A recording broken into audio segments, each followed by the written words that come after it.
출애굽기 12장 말씀 보겠습니다. 출애굽기 12장 1절에서 14절.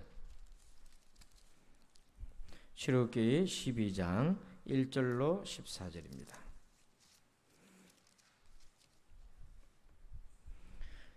출애굽기 12장 1절로 14절.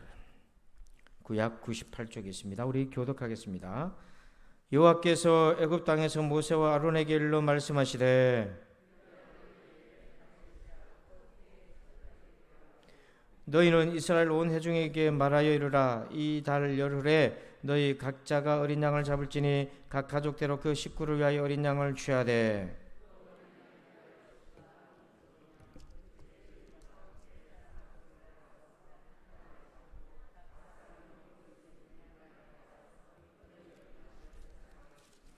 너희 어린 양은 흠없고 1년 된 수컷으로 하되 양이나 염소 중에서 취하고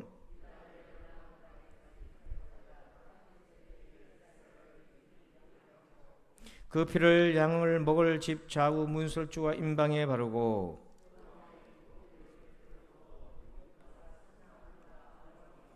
날 것으로 물에 삶아서 먹지 말고 머리와 다리와 내장을 다 불에 구워 먹고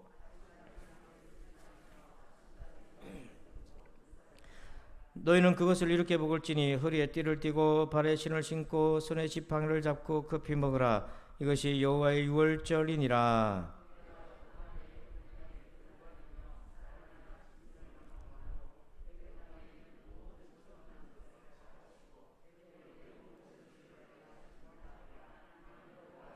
내가 애굽 땅을 칠 때에 그 피가 너희가 사는 집에 있어서 너희를 위하여 표적이 될지라. 내가 피를 볼 때에 너희를 넘어가리니 재앙이 너에게 내려 멸하지 아니하리라.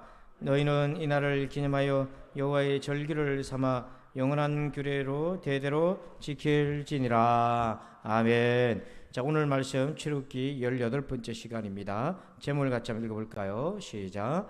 시간의 구원. 아이고, 시간이 언제 사로잡힌 적이 있었나? 예, 그렇습니다. 자, 우리 2절을 한번 봅시다. 오늘 바로 들어갈게요. 2절 한번 읽어봅니다. 시작. 이 달을 너에게 달의 시작 곧 해의 첫 달이 되게 하고. 아멘. 자, 처음으로 이스라엘 백성들에게 달력이 시작이 되는데요.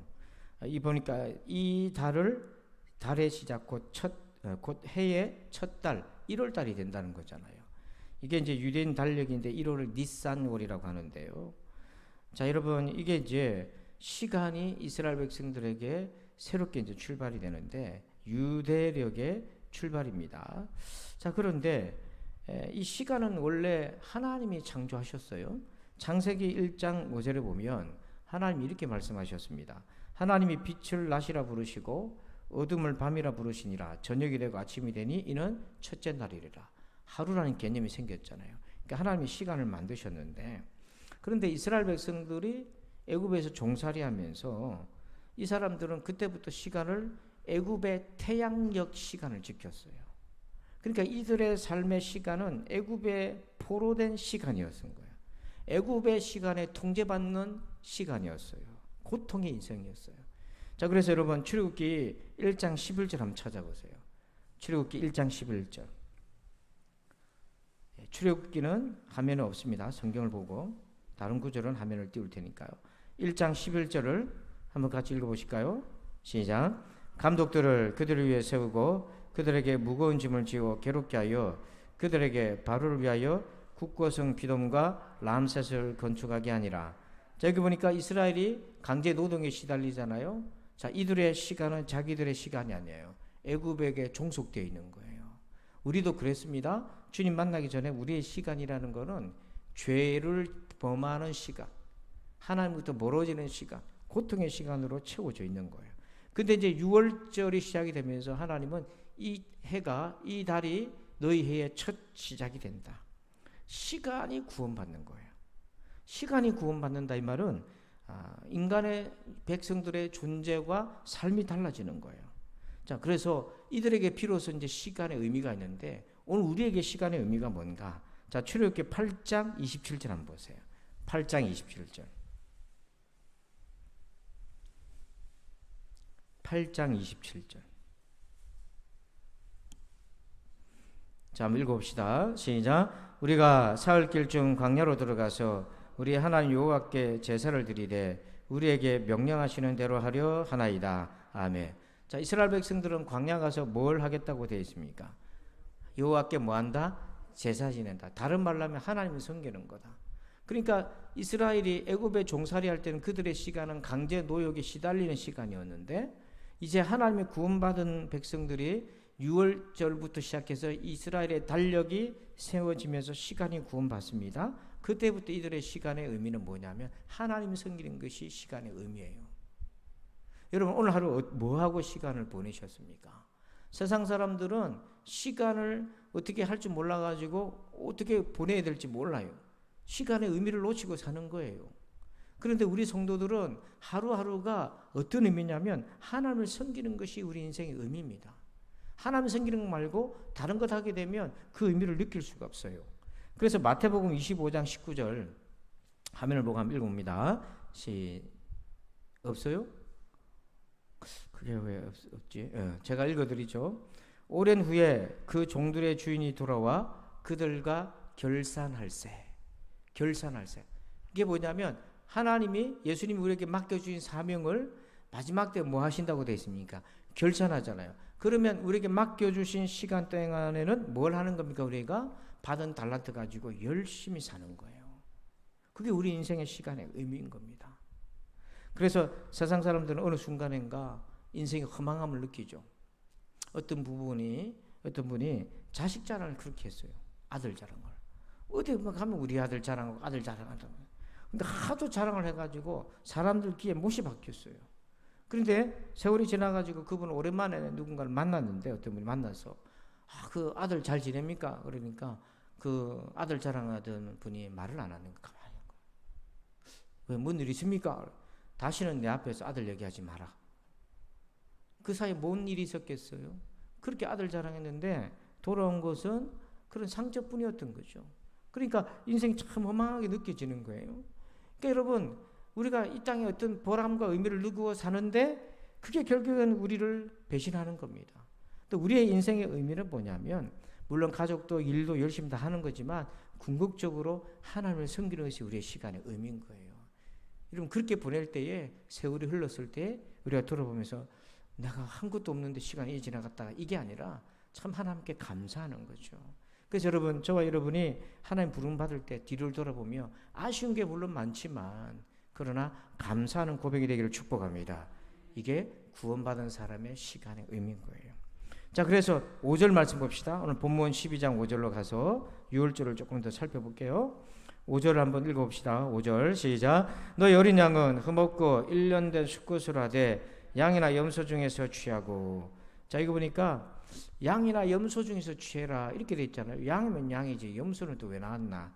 여기서 뒤에 나중에 6월절 제물 그러면 염소 말고 뭐가 자꾸 언급이 되죠? 양이 양이 언급되잖아요. 이건 뭐냐면 이스라엘 사람들한테 양이나 염소나 요 표현이 같은 거예요. 그러니까 염소를 잡아도 되고 양을 잡아도 되는 겁니다. 이게 같이 쓰는 겁니다. 6월절 어린 양 했을 때 양만 아니라 염소도 똑같이 쓸 수가 있습니다. 자, 그런데 여기서 하나님이 어떤 은혜를 주시냐면 3절 보십시다. 3절 보면 너희는 이스라엘 온 회중에게 말하여 이르라. 이달, 1월달이 시작되죠. 이달 열흘에 1월 10일에 너희 각자가 어린 양을 취할지니 각 가족대로 그 식구를 위하여 어린 양을 취하되. 자, 6월절 어린 양을 언제 이제 가져오라고 얘기합니까? 1월 10일입니다. 우리 식으로 하면 1월 10일이에요. 자, 그래서 바로 잡는가? 아니에요. 6절 보세요. 6절 보니까 이달 열 나흘날까지 간직하였다가 해질 때 이스라엘 회중이 그 양을 잡고. 자, 1월 10일에 양을 가지고 와가지고 취해서 잡는 거는 언제 잡습니까? 1월 14일 날 잡아요. 그럼 양을 며칠간 가둬놓습니까? 예, 정확하게 말하면 3일이고 일수를 하면 4일인데 3일을 가둬놔요. 왜 바로 잡지 왜 3일을 동안 가둬놨다가 잡는가? 이 3일이라는 의미를 많은 사람들이 그 의미를 찾는데, 이 3일 동안 양을 잘 관리해서 제물로 바치기 위해 준비하는 것도 있지만은 이 3일이라는 시간을 하나님이 이스라엘 백성들에 주신 은혜의 시간인 거예요. 만약에 양을 빨리 가져와가지고 가져온 지 1시간 만에 잡으라 그러면 여러분 밖에 나가서 일하는 사람이나 이 소식 못 들은 유대인들이나 어떻게 하겠습니까? 그래서 4절 보세요. 4절 한번 봅시다. 그 어린 양에 대하여 식구가 너무 적으면 그 집의 이웃과 함께 사람 수를 따라서 하나를 잡고 각 사람이 먹을 수 있는 분량에 따라서 너희 어린 양을 뭐 할 것이다? 계산할 것이며. 이 계산이란 말이요, 한 집안에 식구대로 양을 잡는데 식구가 적으면 그 고기가 남을 거 아닙니까? 그럼 이웃을 초청해라. 이 말은 뭐냐면 이 3일이라는 시간 동안에 이웃도 챙기고 가족도 챙겨서 많은 사람도 빠짐없이 구원받을 수 있도록 하나님이 시간을 주신 거예요. 이게 은혜를 주신 거예요. 그러니까 우리가 은혜 받는 거는요, 하나님이 예비되고 준비하셨기 때문에 은혜 받을 수 있는 건데, 우리가 은혜를 뿌리치잖아요. 그냥 일반적으로 그냥 갑자기 주어져 있는 은혜가 아니라 하나님이 이렇게 우리를 배려하고 생각하고 계신데 우리 그걸 모르는 거예요. 자, 그러면서 7절 보십시다. 7절 같이 읽어봅니다. 시작. 그 피를 양을 먹을 집 좌우 문설주와 임방에 바르고. 자, 그 양을 잡아서 피를 먹을 집에 좌우의 문설주와 임방에 바르라. 왜 그렇게 바르라고 합니까? 왜? 여러분, 하나님이 전지전능하시잖아요. 요즘은 안 그래요? 전지전능하시죠? 그러면 이 집이 이스라엘 집인지 아닌지 알아야 몰라요. 근데 왜 구태에 바르라 그럽니까? 하나님 알아서 다 해주시면 될 건데 왜 그러십니까? 여러분, 하나님 우리 필요를 다 알죠? 근데 왜 기도하라 그러십니까? 여러분, 하나님은 믿음의 역사하시는 분인 거예요. 믿음으로 기쁘시게 할 수 있는 거예요. 그걸 잘 기억하셔야 됩니다. 왜 바르라고 했나? 그게 뭐냐면, 여러분, 양의 피를 바르고 나면 다 피가 말라가지고요. 그런데 이 피가 무슨 능력이 있어요? 양의 피가 무슨 능력이 있습니까?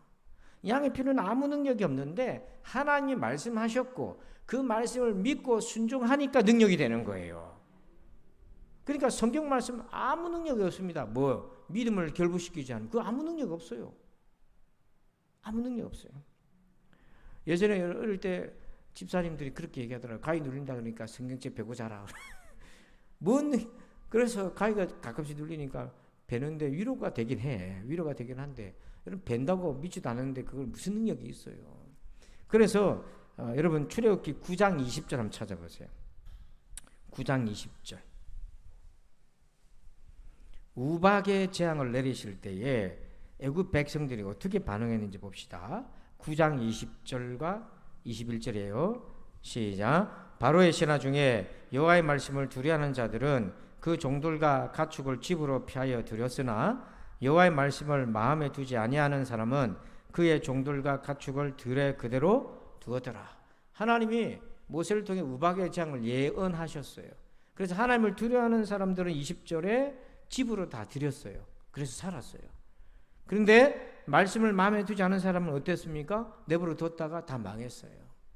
그러니까 양의 피를 발라라 했을 때에 너무 이게 엉뚱할 수도 있는데 그렇게 해서 순종한 사람들은요, 그게 미신이 아니라 하나님이 말씀하셨기 때문에 믿음으로 순종했던 거죠. 그래서 이게 믿음의 행위여야 한다는 거예요. 그러니까 여러분, 우리가 뭘 하든지 믿음으로 하시길 바랍니다. 아니면 그거 아니면 하나님 안 받습니다. 아무 의미가 없어요. 그래서 22절 이 피를 바르는데 22절 12장 22절입니다. 12장 22절. 예, 왔다 갔다를 잘 하셔야 돼요. 자, 시작. 우슬초 묶음을 가져다가 그릇에 담은 피에 적셔서 그 피를 문 인방과 좌우 설주에 뿌리고 아침까지 한 사람도 자기 집 문 밖에 나가지 말라. 아멘. 자, 사진 하나 볼까요? 이게 우슬초가요, 저렇게 생겼습니다. 허브가예요. 허브가. 먹으면 써요. 쓴데 허브가인데 저걸 가지고 양의 피를 발라서 문 인방과 설주에 바르는데, 이렇게 우리 같으면 저렇게 문 지방 같은데 위에 머리하고 양쪽에 인방과 설주에 발라서 디귿자 형태로 이렇게 바릅니다. 자, 그런데 여기서 주목할 부분이 있어요. 22절에 어떤 단어를 주목하냐면, 거기 보면 우슬조 묶음을 가져다가 그릇에 담은 피에 적셔서 그 피를 문 인방과 좌우 설주에 뭐하라고 되어 있습니까? 뿌리라고 되어 있잖아요. 그러니까 이게 피를 이렇게 우슬초에다가 적셔가지고 문 인방과 설주에 톡톡톡 뿌렸다는 거잖아요. 이 뿌리다는 히브리어 단어가 나아가라는 단어인데요. 그런데 이 단어가 똑같은 단어가 쓰여진 것이 있어요. 자, 우리 본문 12장을 접어놓고 11장 1절 한번 보세요. 11장 1절. 똑같은 단어가 쓰여져 있는 구절이 하나 있어요. 11장 1절. 여호와께서 모세에게 이르시기를 내가 이제 한 가지 뭐를 재앙을, 이 재앙이라는 단어가 우슬초로 뿌리다는 단어 같은 거예요. 근데 번역이 완전히 틀리잖아요. 재앙이라고 되어 있잖아요. 요 한 가지 재앙이 장자를 죽이는 재앙이잖아요. 똑같은 단어인데 완악하고 하나님을 대적하는 바로에 대해서는 그게 재앙이 되고, 이스라엘 백성들에게는 그게 뭐냐면 양의 피를 적셔서 구원하는 뿌리는 하나님의 은혜가 된다는 것입니다. 그러니까 동일한 그 사건이지만, 동일한 단어지만 전혀 다른 의미가 되는 거예요. 그래서 오늘 하나님이란 이름은 그냥 동일한 이름 같지만 어떤 사람에게서는 두려운 존재고 어떤 사람에게는 하나님 아버지가 되는 거예요. 그래서 여러분, 믿음으로 하나님을 아버지로 만나시기를 축복합니다. 자, 그래서요 23절 보십시다. 조금 더 구체적으로 봅시다. 12장 23절. 자, 여러분들만 한번 읽어주실까요? 시작.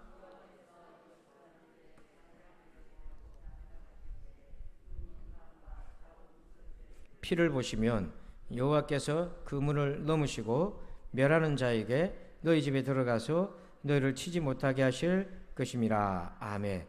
우리 두 단어를 주목하셔야 돼요. 하나님이 어떤 분이신지 동사를 주목해 보세요. 중간에 보니까 피를 보시면, 그 다음에 문을 뭐 하시고 넘으시고. 자, 피를 보시면 그 문을 뭐예요? 넘으시고요. 보시면 넘으시면. 자, 여러분, 하나님은 그 집에 뭘 보신다고 되어 있습니까? 피를 보신다고 되어 있어요. 나를 보는 게 아닙니다. 저와 여러분을 보는 게 아니고 저와 여러분에게 있는 뭐를 보신다는 거죠? 피를 보신다. 이게 무슨 말입니까? 자, 로마서 4장 7절 한번 읽어볼까요? 시작. 불법이 사함을 받고 죄가 가리워짐을 받는 사람들은 복이 있고. 자, 여기에 피를 본다 이 말이 뭐냐면 죄가 가리워졌다 이 표현인 거예요. 이 가리워지다는 것은 커버라는 거, 영어 성경은 커버라고 번역되어 있는데, 여러분 뭔가를 가릴 때 커버를 씌운다고 하잖아요. 그러니까 그 피가 이스라엘 백성들의 죄를 가리는 거예요. 저와 여러분을 가리는 거예요. 그래서 그 피만 보이는 거예요. 우리의 모습이 보이는 게 아니라 그 피에 가려져 있는 거예요. 그러니까 이스라엘 백성들도 동일한 죄인입니다. 이 사람들도. 하지만 주님께서 이들에게 은혜의 피를 주셔서 죄를 가리워 주시는 거예요. 그런데 이 가린다는 것을 히브리서 10장 19절에 이렇게도 표현합니다. 한번 읽어봅시다. 시작. 그러므로 형제들아, 우리가 예수의 피를 힘입어 성소에 들어갈 담력을 얻었나니. 자, 예수의 피를 뭐 했다? 힘입었다. 이게 뭐냐면 그 피가 우리를 가리워 준 거예요. 그래서 우리가 하나님 앞에 담대히 갈 수 있는 거예요. 여러분, 십자가 은혜 아래 사는 사람은 예수님을 힘입으시기를 바랍니다. 그래서 하나님 앞에 나가는 거예요. 저나 여러분이나 눈만 감으면 진지하게 기도하면 부끄럽잖아요. 이것밖에 안 되는지 또 부끄럽잖아요. 그럼에도 불구하고 하나님을 찾을 수 있는 게 뭐냐면 하나님은 우리를 보는 게 아니라 피로 가려진 것, 주님의 우리 그 피를 보신다고 되어 있어요. 그 피를. 그래서 여러분, 하나님도 그 피로 우리를 보시는데 자꾸만 내가 그 피를 의지하지 않고 예수님을 의지하지 않고 자꾸만 나를 보려고 애를 쓰고 나만 보다 보면 사람이 위축되고 열등감에 휩싸이고 우울증도 오고 나이가 들수록 더 초라해 보이고 막 그렇게 되는 거예요. 여러분, 절대로 그렇지 않습니다. 저와 여러분의 가치는요, 우리에게 있는 어떠함이 가치가 아니라 주님의 십자가로 가리워진 존재이기 때문에 가치가 있는 거예요. 그래서 제가 한동안 한 십몇 년 전에 유행했던 말을 썼잖아요. 얘기했잖아요. 자, 우리는 얼마짜리요? 얼마짜리요? 또 잊어붙네. 감사합니다. 잊어버리니까 또 써먹어야지. 따라서 합시다. 예수님 짜리. 호주머니 얼마짜리 있습니까? 예? 호주머니 얼마짜리 있어요? 100원짜리 있고 요즘 100원짜리 1990 몇 년도 그 100원짜리 새 거가 15만 원 한답니다. 그런 것도 가치가 있는데 우리는 얼마짜리라고요? 예수님짜리. 아이고 잘했어요. 수지가 오늘 와가지고 끝나고 사인 부탁해. 여러분 예수님짜리입니다. 이게 그냥 우스갯소리를 하는 게 아니에요. 우리가 얼마나 존귀한데요. 내가 존귀함에 뭐를 가져서 그런 것이 아니라 하나님이 나를 그렇게 보시는 거예요. 존재 그 자체로. 그래서 우리 일요전도에게 특별히 부탁합니다. 목사님요, 미안합니다. 우리는 뭐 한 것도 없이 자리만 채우고 앉아있고 절대로 그런 말 하지 마세요. 그 자리에 계신 것만 해도 감사합니다. 그게 하나님의 영광이에요. 절대로 그런 생각하면 안 돼요. 꿈에서라도 그런 말 하시면 안 돼요. 여러분 우리 나머지 성도들도 그래요. 우리가 사람이 자존감이 뭔가를 기여해야 인정받고 자존감. 그러니까 목회를 하다 보면 저도 부득이하게 일테면 헌신을 많이 한 사람 칭찬하게 돼 있잖아요. 여러분 격려해 줄 필요가 있잖아요. 여러분 열심히 했는데 격려 안 해주면은 섭섭해요? 섭섭해요? 섭섭하잖아요. 열심히 만들어가지고 땀 흘려서 반찬을 만들어가지고 김치찌개 했는데 먹고 난 다음에 비계밖에 없다 그러면 안 되잖아요. 맛있게 먹었다 해야 되잖아요. 그런다 하더라도 설령 그렇게 해서 어떤 사람은 더 칭찬한 것 같이 비칠 수도 있는데 절대로 그런 게 아니에요. 그게 아니라 우리 모두는 다 귀한 존재입니다. 예수님 자리예요. 그거 잊어버리면 절대로 안 돼요. 그래서 오늘 우리가 그 은혜 아래에 있다는 걸 꼭 기억하시고요. 두 번째 23절에 보면 피를 보시면 그 다음 뭐라고 되어 있습니까? 그 문을 뭐 하신다고 되어 있어요? 넘으신다고 되어 있잖아요. 이 넘는다는 말이 6월절이라는 말이잖아요. 그런데 이 넘는다는 말이 월 뜻이 뭐냐면, 자 우리 이사야서 31장 5절에 이 넘는다는 의미를 이렇게 말씀합니다. 자 우리 같이 한번 읽어봅시다. 시작. 새가 날개치며 그 새끼를 보함같이 나 만군의 여호와가 예루살렘을 보호할 것이라. 그것을 호위하며 건지며 뛰어넘어 구원하리라 하셨느니라. 아멘. 여기 보니까 새가 날개치며 그 새끼를 모함같이, 이게 넘어가다는 의미입니다. 하나님이 보호하시는 거예요.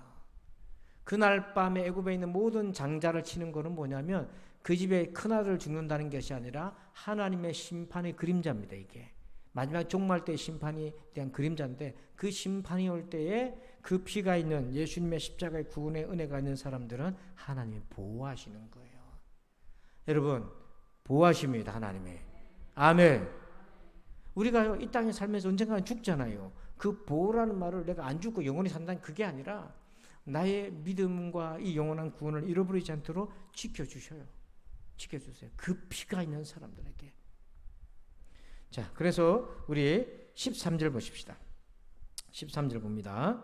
13절 읽어봅시다. 시작. 내가 애굽 땅을 칠 때에 그 피가 너희가 사는 집에 있어서 너희를 위하여 표적이 될지라. 내가 피를 볼 때에 너희를 넘어가리니 재앙이 너희에게 내려 멸하지 아니하리라. 아멘. 자, 이 13절에서는요 그 피를 뭐라고 표현하고 있습니까? 중간에 보니까 표적이라고 되어 있죠. 표적이에요. 그래서 출애굽기 보면 표적이요 두 가지 양면성이 있어요. 지금 바로에게서도 표적을 내리셨잖아요. 계속해서 10가지 재앙의 표적이잖아요. 이 표적 양면성이 있습니다. 하나님의 공의의 표적이 있어요. 그래서 완악한 바로에게 계속해서 하나님께서 재앙의 표적을 보여주셔요. 근데 이 재앙도 사실은 바로가 그 재앙을 통해서 회개하고 하나님께 순종하면 그 재앙의 표적이 뭐가 되는 겁니까? 은혜의 길이 돼요. 그래서 여러분 이 표적은 양면성입니다. 반대로 지금 피를 발라서 구원의 피를 발라서 표적이 되게라고 했는데 그거를 이스라엘 백성들이 안 믿고 무시해버리면 그 은혜의 표적이 그들에게 또 뭐가 됩니까? 재앙의 표적이 돼버리는 거예요. 그래서 혹시나 우리가 하나님의 뜻을 어떻게 다 합니까? 여러분 하나님의 뜻을 함부로 말하면 안 돼요. 특히 자기 문제든 남의 문제든 내가 이렇다 저렇다 해버리면 거기에 갇혀버려요. 요셉이 잘한 게 뭐냐면 13살 때 팔려갔지 않습니까? 배반당하고. 함부로 자기 인생에 대해서 규정짓질 않았어요. 열어놨어요.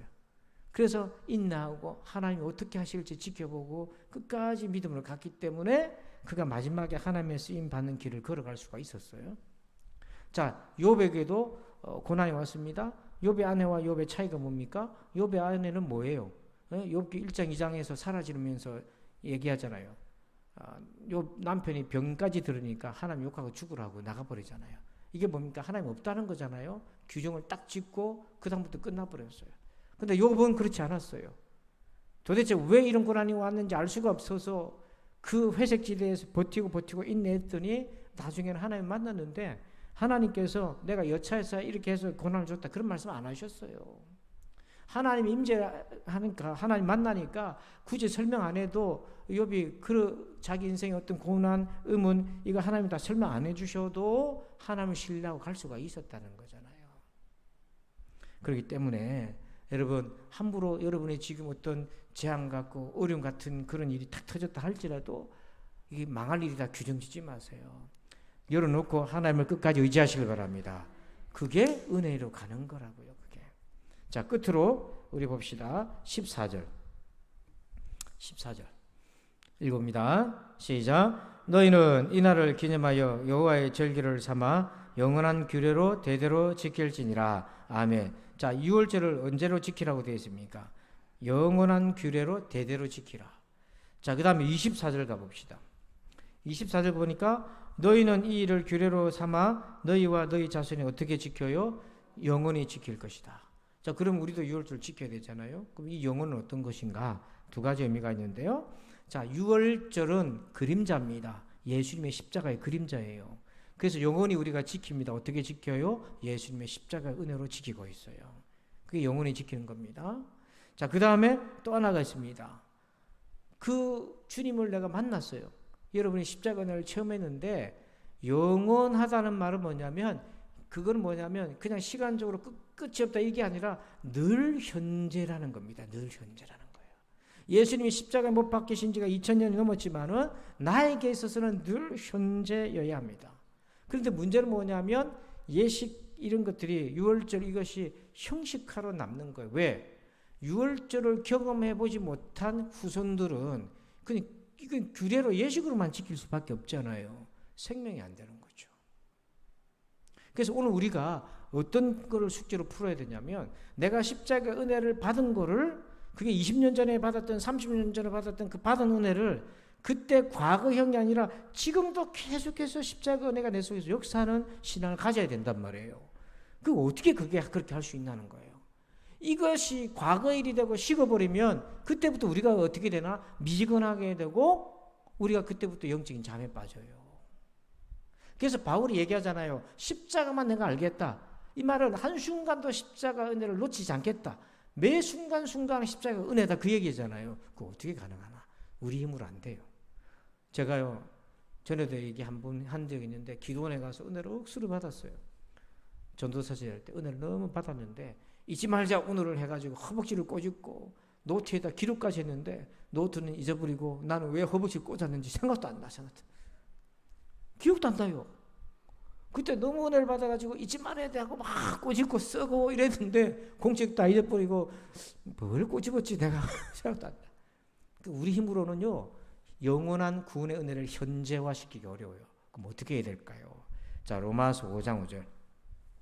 로마서 5장 5절입니다. 시작. 소망이 우리를 부끄럽지 않게 함은 우리에게 주신 성령으로 말미암아 하나님의 사랑이 우리 마음에 부음받음이니. 아멘. 자, 보니까 하나님의 사랑이 우리 마음에 부음받았다. 이게 십자가의 은혜잖아요. 이것이 누구로 인해 가능한 겁니까? 성령으로 말미암아. 그러니까 성령님은 시공간을 초월해서 영원한 현재를 살아가게 하시는 거예요. 그래서 제가 밤이나 낮이나 성령을 부르짖는 이유가 바로 여기에 있어요. 저도 부끄럽지만 성령의 충만함을 그냥 형식적으로 생각하고 붙들지 않으면 입술은 성령 충만인데 속은 모양만 있으면 어떻게 됩니까? 십자가의 은혜가 그저 또 옛날 일로 가게 돼요.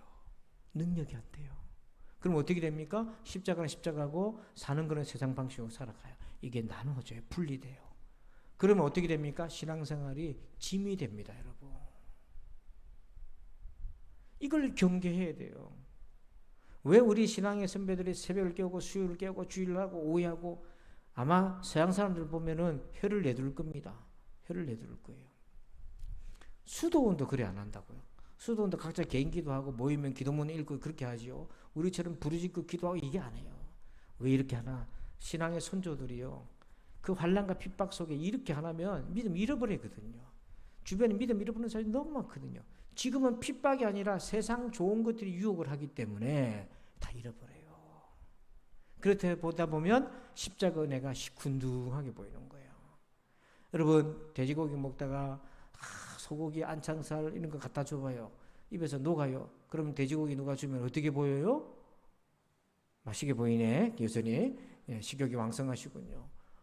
여러분, 누가 뭐를 갖다 줬는데 쉬어가지고 딱딱해서 먹지 못하는데 누가 줬더니 막 가지 줄줄 흘러요. 딱딱한 거 보는 눈에 들어오지 않잖아요. 그러니까 여러분, 우리가 세상에 취해버리면 그 좋은 은혜를요 시큰둥하게 본다니까요. 그러면요, 기도하자 그러고 주리 부르자 그래도 별로 미동이 없어. 미동이 없어. 자, 그래서 앞에 여기 현수막 나를 위해 한번 읽어봅시다. 시작. 예, 좀 찔리시죠? 꼭 하루를 좀 해보세요. 예, 나오셔가지고 여러분들 힘들어서 주무셔도 괜찮으니까 엎드려라도 기도하세요. 그때 해서 정말 은혜가 옛날 게 아니라 지금 은혜가 되려면 하나님의 도움을 받아야 됩니다. 성령의 도움을 받으셔야 돼요. 성령의 도움을 받으셔야 돼요. 끝으로 제가 요즘 기도원에서는 어떤 찬양을 부르는가, 오산리 기도원, 저 유명한 기도원 이렇게 유튜브에 이렇게 다 올라와 있어요. 그런 거 쭉 이렇게 보다 보니까 집회를 하는데 찬송을 부르는데 똑같은 신뢰함을 부르는데요. 아이고, 그 90이 넘어 보이시더라고. 그 의자에 앉아서 이렇게 계신 분인데 앞에 나가고 춤을 추더라고요. 춤을 추. 젊은 사람 뒤에서 멀뚱멀뚱 이러고 있는데 춤을 추시더라고요. 그러니까 하나님의 은혜는요 나이랑 상관없어요. 아멘. 예, 또 부담 갖는다, 또 부담 갖는다. 부담 가지라고 하는 소리입니다. 은혜가 임하면 속 사람은요 나이 먹는 걸 모른다니까요. 그렇잖아요. 예, 속 사람은 늘 젊잖아요. 속 사람은 나이 먹는 걸 모른다니까요. 그래서 덜 강건한 거예요. 덜 강건한 거. 입이 청청하시길 바랍니다. 능력으로 충만하시길 바랍니다. 기도합시다. 하나님 감사합니다. 오늘 시간의 구원의 말씀을 함께 나눴습니다. 애굽에 종살이 할 때는 시간이 하루하루 고통스러웠지만 주님의 구원받은 그 시간은 하나님을 섬기는 복된 시간, 감사의 시간이었던 걸 깨닫습니다. 오늘 이 밤에도 우리 성도들 구원받은 시간으로 남은 평생 십자가의 은혜 의지하며 살게 도와주시고 그 피가 우리를 가리워 주시옵소서. 오늘도 은혜로 살게 하여 주옵소서. 예수님의 이름으로 기도합니다. 아멘. 우리 찬송 한 장 하고 자유롭게 기도합시다. 우리 185장 이 기쁜 소식을 우리 찬송하시겠습니다. 찬송하고 합심해서 기도합시다. 박수하면서.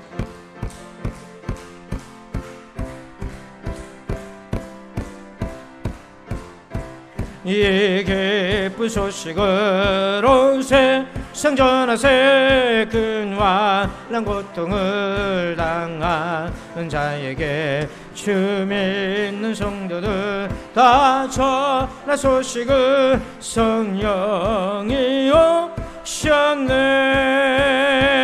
성령이 오셨네. 성령이 오셨네. 내 주님 보내실 성령이 오셨네. 이 기쁜 소식을 온 세상 전하세. 성령이 오셨네.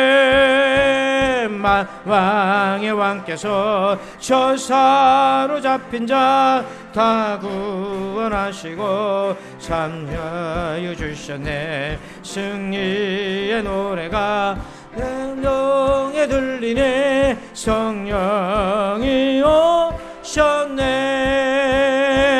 성령이 오셨네. 성령이 오셨네. 내 주님 보내실 성령이 오셨네. 이 기쁜 소식을 온 세상 전하세. 성령이 오셨네.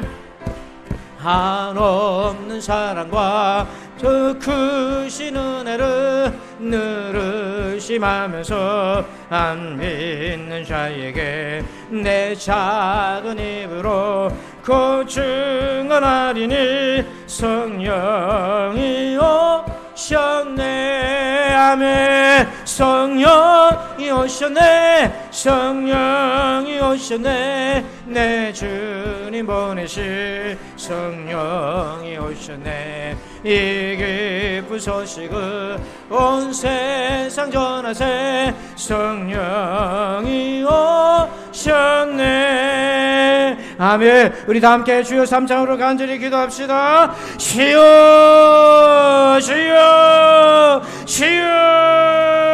아버지 하나님 감사합니다. 아버지 오늘 밤에도 오늘 말씀을 의지합니다. 우리의 인생의 시간을 구속하여 주신 주님, 아버지 하나님을 섬기며